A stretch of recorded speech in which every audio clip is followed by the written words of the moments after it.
Hello दोस्तों, an Indian investor channel में आपका बहुत बहुत स्वागत है। दोस्तों, आज की वीडियो में हम बात करने वाले हैं कि जैसा सबके मन में सवाल होता ही है कि ऐसी कौन सी कंपनीज हैं जो कि अभी अभी मार्केट में मतलब उनके शेयर ट्रेड करना स्टार्ट हुए हैं, जो कि फ्यूचर में अच्छा परफॉर्मेंस दिखा सकती हैं। ठीक, तो इस वीडियो में हम यही बात करने वाले हैं कि ऐसी दो कंपनीज हैं, पहली है JFS और दूसरी है टाटा टेक्नोलॉजीज। तो पहले हम JFS की बात करें, जो कि नई कंपनी है जियो फाइनेंशियल सर्विसेज की। तो पहले ये टॉप पर चल रहा है, तो ये काफी लोगों को अच्छा लगेगा। तो अगर ये जैसे अभी 373 पर है, तो अगर ये 173 पर आया या फिर 273 पर आया, तो दोस्तों ऐसे 10 से 20, 100, 200 ऊपर नीचे होता रहता है। तो इससे कोई फर्क नहीं पड़ता, क्योंकि हमें बड़ा खेल खेलने की आदत मतलब कि स्टॉक मार्केट में लॉन्ग टर्म खेल ही खेलना पड़ेगा। तो अभी तक तो बिजनेस स्टार्ट हुआ ही नहीं, तो आप सभी लोगों को पता ही है।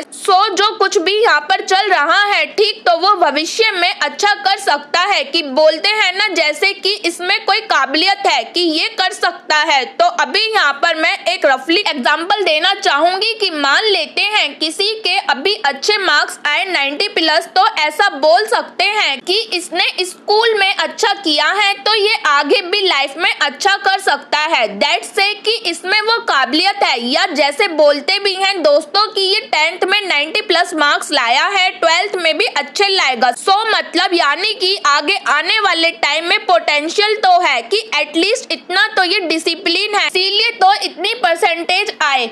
अगर इसी तरह डिसिप्लिन मेंटेन कर पाए तो और अच्छा भी कर सकते हैं। ठीक, तो ऐसे ही कुछ यहाँ पर भी है दोस्तों की JFS की बात करें तो इनके जो बिजनेस हम लोगों को देखने को मिल जाते हैं NBFC वाली जो कंपनीज हैं, जैसे कि आप देख सकते हैं कि इंश्योरेंस ब्रोकिंग लिमिटेड भी बिजनेस में आएंगे and Jio payment solution limited, उसी के साथ Jio payments bank limited and Jio finance services. तो ये सारे बिजनेस हम लोगों को यहाँ पे देखने को मिलने वाले हैं। ठीक, तो एंड मार्केट कैप की बात करें तो इसका 2.25 लाख रुपए का मार्केट कैप है। प्लस माइनस तो दोस्तों चलता ही रहता है एंड बाकी चीजें रिटर्न ऑन इक्विटी ROE, तो ये तो अभी कैलकुलेट होगा ही नहीं अभी। और बाकी शेयर होल्डर्स पैटर्न देखेंगे तो प्रमोटर्स ने कुछ शेयर्स यहाँ पे खरीदे हैं, जो कि यहाँ पर बहुत अच्छा प्रमोटर ये माल खरीदते हुए दिखाई दे रहे हैं। तो ये 1-2 दिन के लिए नहीं खरीदते हैं, इनका विजन लॉन्ग टाइम के लिए होता है। एंड FIS की बात करें, DIS की बात करें तो इसकी अच्छी खासी होल्डिंग होते हुए नजर आ रही है। पब्लिक की बात करें, यहाँ पे उनकी भी अच्छी खासी होल्डिंग दिखाई देते हुए मिल रही है। एंड जैसे कि दोस्तों इनका सबसे बड़ा एक एडवांटेज है कि इनके बाकी जो बिजनेस है रिटेल वाला बिजनेस, तो रिटेल में आप जाओगे इनके स्टोर्स में, तो आप अगर व्हाइट गुड्स खरीद लेते हो, AC लेते हो, पंखा लेते हो, TV खरीद लेते हो, मोबाइल खरीद लेते हो, तो कुछ भी तो वहाँ पे रहते हैं ना लोग कि सर या मैम आपको फाइनेंस चाहिए क्या, EMI के ऊपर चीजें चाहिए क्या। ठीक, तो जियो फाइनेंशियल सर्विसेज वाले रेडी रहते हैं वहाँ पर। तो इनको काफी एडवांटेजेस यहाँ पे मिलने वाले हैं, जो कि बाकी प्लेयर्स को नहीं मिलते हैं। ठीक, तो ये एक पॉइंट आपको एडवांटेज दे सकता है। एंड देन जियो की बात करें तो रिटेल वाली कंपनी, तो इनके पास तो इतना सारा डेटा है कि आप कितना खर्च कर सकते हो, कहाँ पे क्या करते हो, तो सब कुछ इनको पता होता है कि किस चीज को टारगेट करना है, नहीं करना है, प्रॉपरली यहाँ पे आपको दिखाई देते हुए स्टार्ट हो जाएंगे। तो ये बहुत बड़ा एडवांटेज है एंड इसी चीज के चलते वो पोटेंशियल नजर आ जाता है। एंड सबसे इम्पोर्टेंट तीसरा पॉइंट, मुकेश अंबानी। ठीक है, तो ये ऐसी वैसी कंपनी नहीं है, तो ये बहुत बड़े रिलायंस ग्रुप वाली कंपनी है। रिलायंस ने जब टेलीकॉम में कदम रखा था, तो आपको पता ही है कि कैसे धज्जियां उड़ा दी। वोडाफोन आइडिया और लिटरली टाइटन ही बन चुका है। एंड ये भी सेक्टर एक जो कि मतलब इम्पोर्टेंट कोर सेक्टर है, जहाँ पे अंबानी की अगर दोस्तों मैं बात करूँ तो जबरदस्त एग्रेसिवली वो एंट्री करने का विचार मतलब वो प्लानिंग यहाँ पर चल रही है। सर्विसेज की यहाँ पे लॉन्च करेंगे एंड एनर्जी तो मिलेगी ही, और बाकी के बिजनेस से तो कभी कभी हम लोगों को ये भी बोलते हैं ना कि अपने शार्प टाइम इंडिया शोज चलते हैं, आप सभी लोग डेफिनेटली देखते ही होंगे कि अगर आप नहीं देख रहे हो तो यार थोड़ा बहुत देखो, तो इससे आपको थोड़ा नॉलेज मिलेगी, कुछ सीखने को ही मिलेगा। तो वहाँ पे यही है कि एक टर्मिनोलॉजी यूज करते हैं कि कौन सा मतलब वही इंसान के ऊपर बैट लगाते हैं। वैसा ही है कि मुकेश अंबानी को देखकर ही काफी लोग क्या करते हैं कि बैट लगाते हैं कि हाँ वो ये कंपनी है कि क्या करेंगे, इस कंपनी को आगे लेकर जा सकते हैं, ठीक। तो बट बिजनेस भी वैसा होना चाहिए एंड तो मुकेश अंबानी का बिजनेस ही देखकर अगर आप इन्वेस्ट करोगे तो बैंड बच सकती है। बट ये वाला तो ऐसा बिजनेस है जहाँ पे ये नाम भी है और सेक्टर भी है, ग्रोथ भी है, यानी सब कुछ ही है। तो डेफिनेटली हम यहाँ पे कह सकते हैं कि पोटेंशियल वाला किरण बोलते हैं ना, होप वाला किरण, तो वो जरूर यहाँ पे नजर आ जाता है। तो लॉन्ग टर्म में अगर आप बारीक खेलना चाहते हो तो जरूर आपकी नजर इस रेडार के ऊपर रहनी चाहिए। एंड अगेन जैसा मैंने आपको बताया कि 300 का 200, 200 का 400, तो ये सारी चीजें यहाँ पे चलती रहती हैं। 100-200 से ज्यादा फर्क नहीं पड़ना चाहिए। अगर आपका विजन वाकई में लॉन्ग है तो शेयर्स यहाँ पे ऊपर जाएगा, नीचे जाएगा, ये सारी चीजें यहाँ पे चलती रहती हैं। तो ये भी पॉइंट आपको जरूर पता होना चाहिए। एंड ये पॉलिटिकल वेल कनेक्टेड है, सो आपको पता ही है कि ये वेल एक्सपीरियंस है। तो ये नई कंपनी के हिसाब से अगर आप चाहते हो तो JFS आपके रेडार के ऊपर रहना चाहिए आगे फ्यूचर में। बाकी चीजें भी कंपनी करेगी तो निफ्टी 50 का भी ये कंपनी पार्ट बन सकता है। सेकंड कंपनी की बात करें तो दोस्तों ये टाटा ग्रुप से बिलोंग करने वाली कंपनी है। ये भी अभी लिस्ट यहाँ पे हुई है, जो कि ये है Tata technology star. Tata technology की अगर हम बात करें तो इसमें भी पोटेंशियल है। हाँ थोड़ा सा महंगा हो जाता है, ये सारी चीजें चलती रहती हैं। शेयर मार्केट में कदम रखा है ना तो ये तो होता रहेगा। अगर ये किसी ने 1400 पर खरीदा है तो महंगा खरीद लिया, बट इसका अर्थ ये नहीं कि आपने गलत शेयर खरीद लिया। तो आप चाहो तो ऐसे जरूर कह सकते हो कि टाइमिंग गलत है, बट एक ही चीज में लॉन्ग इन्वेस्टर में एक चीज पर फोकस बनाए रखना होता है कि मैंने जो पोर्टफोलियो में स्टॉक चुन कर रखा हुआ है उसके बिजनेस में दम है क्या। अगर वो दम रहेगा तो दोस्तों आपको फायदा होगा लॉन्ग टर्म में। बाकी शॉर्ट टर्म में तो पेन चलता रहता है, हर कोई चाहता है कि बॉटम वे में इसे स्टॉक को पिक करूं, बट प्रैक्टिकली ये चीजें तो पॉसिबल होती ही नहीं है। सो उस हिसाब से अगर देखा जाए तो टाटा टेक भी कमाल की कंपनी है। हाल ही में हमने देखा कि जेवी का BMW के साथ होते हुए देखने को मिला था। सो क्या ये एक ही डील होगी तो कितने सारे डील्स होंगे फ्यूचर में, आपको पता है लग्जरी ब्रांड इनके साथ जुड़ते हुए देखने को मिल जाएंगे। वो ये पोटेंशियल तो इस कंपनी में भी है। एंड टेक्नोलॉजी वाली कंपनी में दोस्तों एक सबसे बड़ा एडवांटेज होता है कि उनकी बैलेंस शीट अगर आप चेक करोगे तो कर्जा इनके ऊपर रहता ही नहीं है। Short term borrowing, long term borrowing zero भी पहले था, आज भी नहीं है, फ्यूचर में भी शायद नहीं रहेगा। तो ये सबसे बड़ा फायदा रहता है टेक्नोलॉजीज वाली कंपनी में इसका। इसलिए आप देख सकते हो कि बहुत सारे मल्टी बैगर्स जो देखने को मिले वो